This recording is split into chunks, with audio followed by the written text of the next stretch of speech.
ഇന്ന് രാവിലെ അപ്പുറത്ത് ആൻറ്റി മാങ്ങ പിച്ചിയപ്പോൾ ഒരു മാങ്ങ എനിക്കും കൂടി തന്നിട്ടോ. പിന്നെ ഞാനതിനെ വെച്ചോണ്ടിരുന്നില്ല. എൻ്റെ അടുത്ത് നല്ല അയില ഇരിപ്പുണ്ടായിരുന്നേ.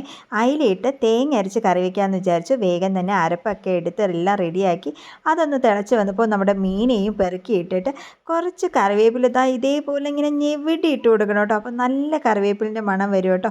അങ്ങനെ കറിയൊക്കെ തിളച്ച് കഴിഞ്ഞപ്പോഴത്തേക്ക് ഇച്ചിരി പച്ച വെളിച്ചെണ്ണയും കൂടി ഒഴിച്ചിട്ട് അതിനെ ഒന്ന് അടച്ച് വെച്ച് ചെറിയ തീയിലങ്ങ് മാറ്റി വയ്ക്കുക കേട്ടോ.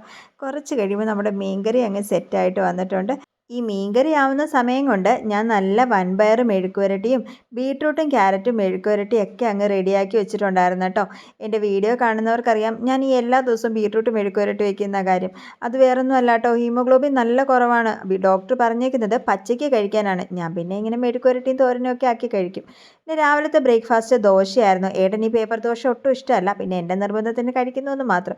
എനിക്ക് ഈ പേപ്പർ ദോശ ആട്ടോ ഇഷ്ടം. അപ്പോൾ അതിൻ്റെ കൂടെ ചമ്മന്തി ആയിരുന്നു കേട്ടോ. മീൻ ഞാനവിടെ ഒരു സൈഡിൽ വറക്കാനും ഇട്ടിട്ടുണ്ടായിരുന്നേ. അങ്ങനെ ഏട്ടന് കഴിക്കാനൊക്കെ കൊടുത്തിട്ട് ഞാൻ വേഗം ഏട്ടൻ്റെ ലഞ്ച് ബോക്സ് പാക്ക് ചെയ്യുകയാണ് കേട്ടോ. ഏട്ടൻ വരുന്നതിന് മുമ്പ് ഇതെടുത്ത് വെക്കണം, കാരണം ഏട്ടന് ബീട്രൂട്ടും ക്യാരറ്റും ഒന്നും കണ്ണിന് കണ്ടുകൂടാത്ത സാധനങ്ങളാണ് കേട്ടോ. അങ്ങനെ ഞാൻ വേഗം ഏട്ടൻ്റെ ലഞ്ച് ബോക്സിൽ നല്ല ബീട്രൂട്ട് തോരനും മെഴുക്കുവരട്ടിയും പയർ മെഴുക്കുവരട്ടിയും മീൻ വറുത്തതും കുറച്ച് അച്ചാറും വെച്ച് നമ്മുടെ മീൻ കറിയും കൂടി എടുത്തു വെച്ചപ്പോഴത്തേക്കും ആണ് ഞാൻ ആലോചിച്ചത്, ഫ്രിഡ്ജിൽ കുറച്ച് ദിവസമായിട്ട് കിവി ഇരിപ്പുണ്ട്.